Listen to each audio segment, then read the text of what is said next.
Maulan ho ngayon din sa amin. Kaya masarap ang ulam ng sabaw. Sa bagay kahit hindi naman maulan. Mahilig talaga ako mag-ulam ng sabaw, guys. Ngayon ay ang ulam natin ay tinolang manok. May lahok na papaya.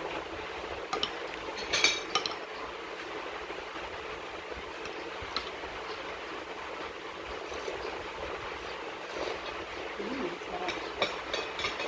Kain tayo.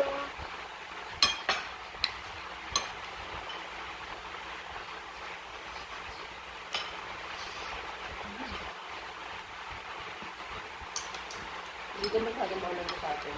Ang bulan lang. Saan? Ang bulan lang. Ito siguro sa ano ang maulan ngayon. Okay.